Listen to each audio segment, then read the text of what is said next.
Hi everyone, and welcome to our lecture on sorting and searching arrays. All your array needs will be answered here. Let's go ahead and get started. We're going to look at three kinds of sorts and three types of searches today, all dealing with arrays. So if you're not quite sure how arrays work, you need to go back to code.org and look at lesson 13 in order to be on the same page as us here. So what are we looking at? We have three kinds of sorts: selection, quick, and merge. These two are going to divide and conquer, which is something that's important to know, and this one is not. And then two types of searches: a linear search, which will work on any array, but is pretty slow, and a binary search, which will only work on sorted arrays, but is pretty fast. All right, let's go ahead and get to it. Let's look at the sorts first. So the first sort we have here is a selection sort. You've actually already almost written your own when you were doing that cart sorting algorithm earlier in the year. If you recall, we had a bunch of cards and you had to sort them. You looked for the largest card and then you had to put it in the front. Well, now we're sort of going to do the reverse over and over again. We're going to look for the smallest card and put it in the front over and over again. So let me shuffle these up real quick. Let's say they are in this random order and we wish to sort them. Well, if we were using a selection sort, meaning we were looking for the smallest value and putting it in the front every time, it would look like this. We'd say, okay, let's compare 6 and 2. 2 is smaller, so we're going to take it and put it in the front. Then we're going to compare 6 and the queen. Well, we're good there. Then we're going to play in the queen and the 9. Well, the 9 is smaller than the queen, so it moves over.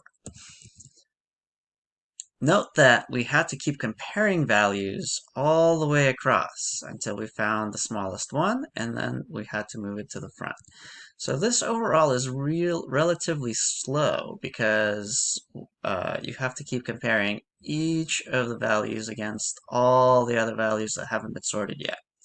So in the worst case, best case, and average case, you're always going to do n, which is the number of elements in the array, squared comparisons. That's a lot of comparisons. So relatively few people will ever use this sort in an actual application. Most of the time, you're going to want to do something faster like quicksort. Now, quicksort is a divide and conquer approach. So let's take a look at what that means. We're going to shuffle the cards up real quick here. Let's say we have a random order like this, and we wish to use a quicksort. Now, a quicksort is all about picking a pivot point. A pivot point is just some arbitrary value you're going to pick, and then you're going to move all the things smaller than that value to the left, and all the things larger than that value to the right. So let's see what that looks like in action.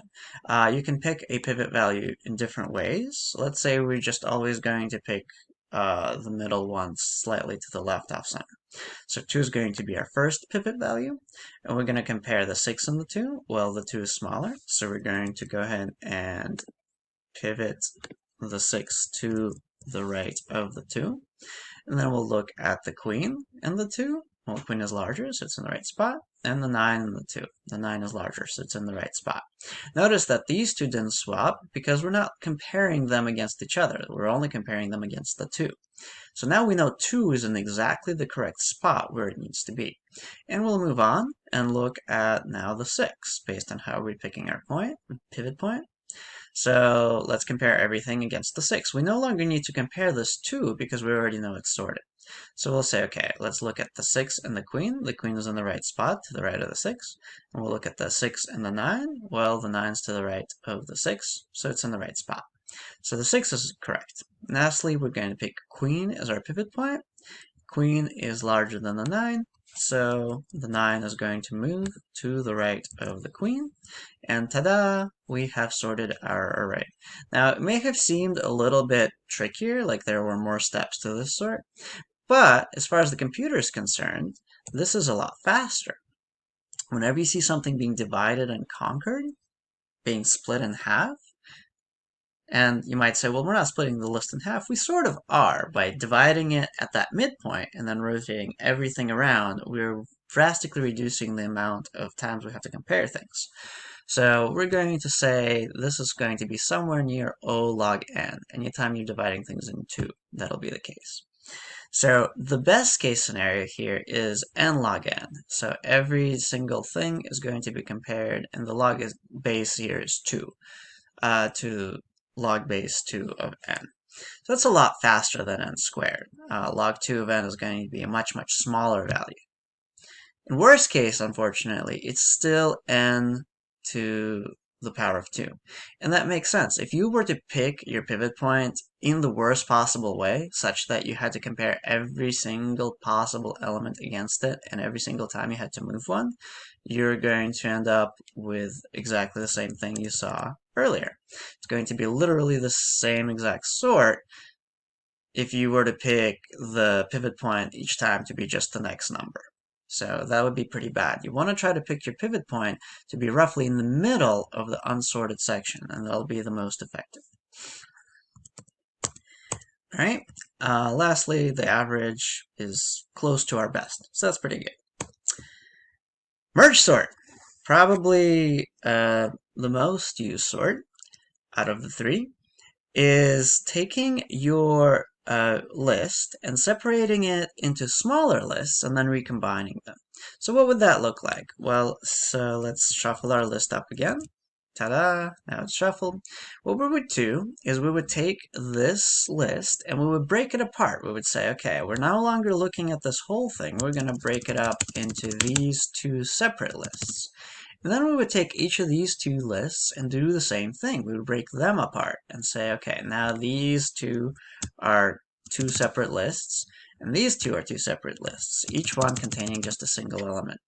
So now you have 4 separate lists, and you might say, well, that's worse. Now we have more stuff to sort. But really, the way we're going to sort them is by recombining them together into the big list again, but this time sorted.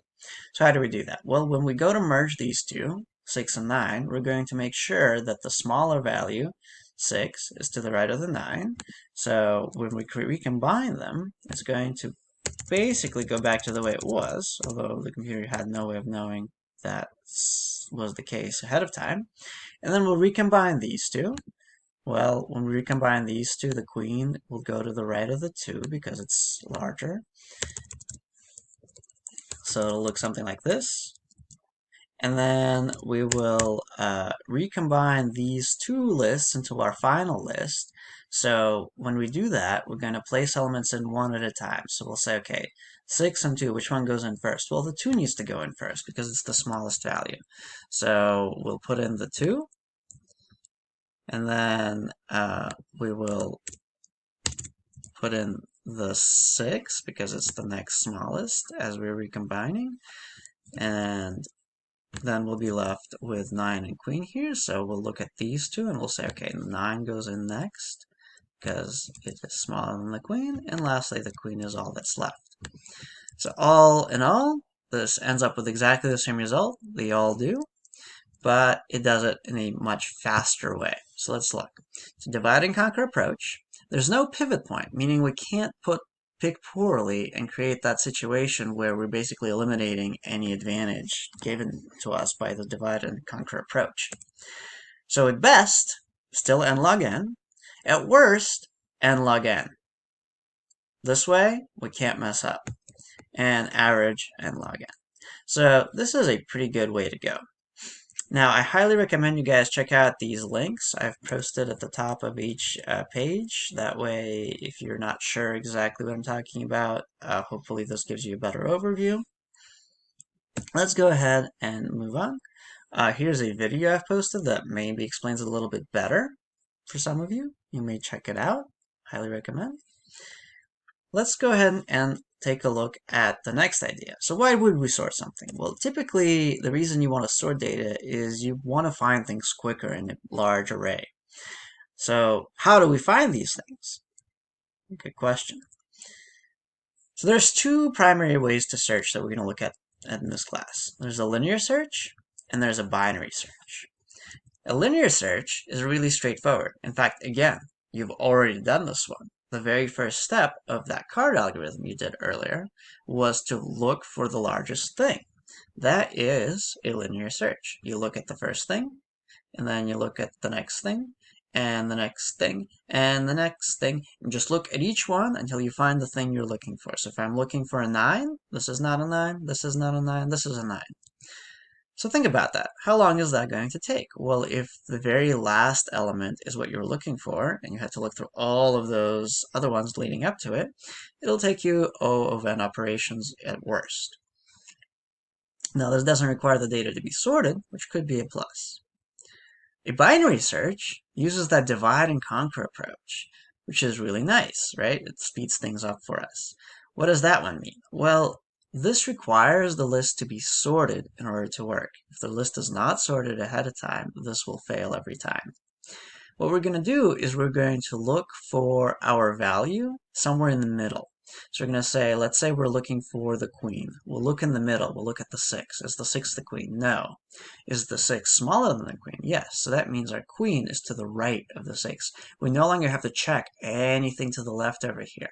So that essentially eliminates half of our guesses right away. Now we'll look over here, and we'll say we'll look at the 9. Well, the queen is larger than the 9, so then we'll find the queen right here. So each time you take your list, you break it in half, and you just check the half that you expect the value to be found in a lot faster. So it requires the data to be sorted, and your big O time would be log n, because again, you're dividing that list in 2. The base would be 2. 2 to the power of what number gives you n. So that's it in a nutshell. Those are your 2 sorts, or 2 searches, and the 3 sorts we took a look at.